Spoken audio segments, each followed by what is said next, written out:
This is an overview of my evaluation of the Google Classroom tool for how it affects student achievement in writing.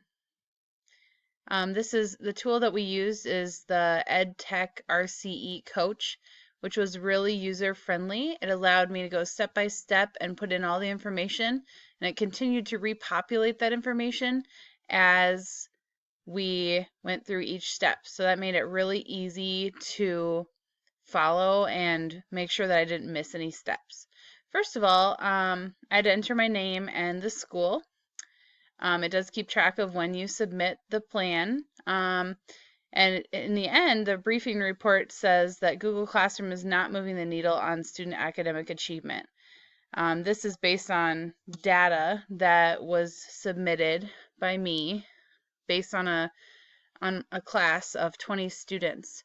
The question is, does Google Classroom increase student achievement as measured by a writing pretest and post-test by one or more test score points among third grade gifted students compared with other gifted students with no access to the Google Classroom program?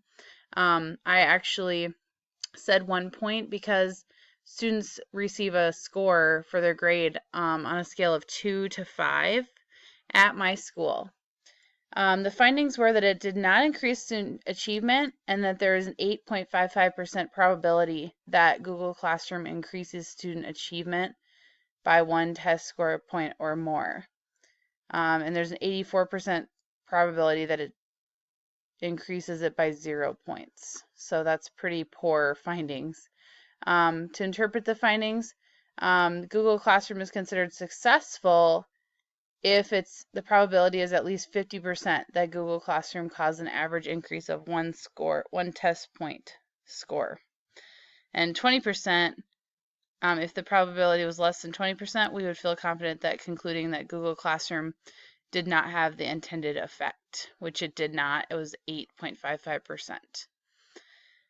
Moving on, there was 12 students in the treatment group and 8 students in the comparison group. So 12 students were using Classroom, and they were using it 35 minutes a day, 5 days a week for 1 quarter, and that they were being compared to 8 students who were not using Google Classroom for writing.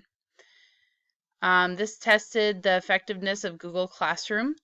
The program type, it's an information management program. The key components are, this is a tool that allows students and instructors to share different types of documents and files with each other and to complete assignments, for students to complete assignments. Delivery, it can be to whole classes or individually.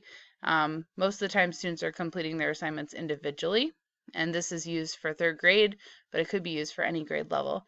The cost is $0. This is a tool that is free, which is a huge benefit.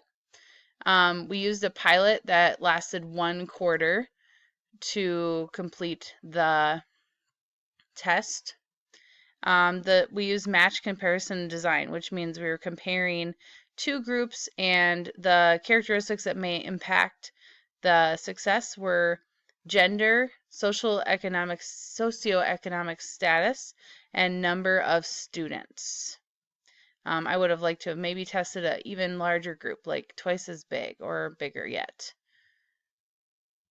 On the next part, it talks about our student population, and we have actually about a 65%, 66% last year, 65 this year, of white or Caucasian population. Non-white population is about 33.9%, so that's actually pretty high for South Dakota. English language learners is also fairly high, 11.5% for our district, but in our school it's very low. I have about 1 student this year with the ELL label, and students with IEPs, 14.3%. The evaluation period lasted 1 quarter or 3 months and allowed students to be on Google Classroom 35 minutes a day for 5 days a week. And the conclusions, based on the results, Google Classroom did not have a profound impact on the group of students using it for writing. Therefore, I would not recommend it to other teachers or schools to use for improvement in student achievement and writing.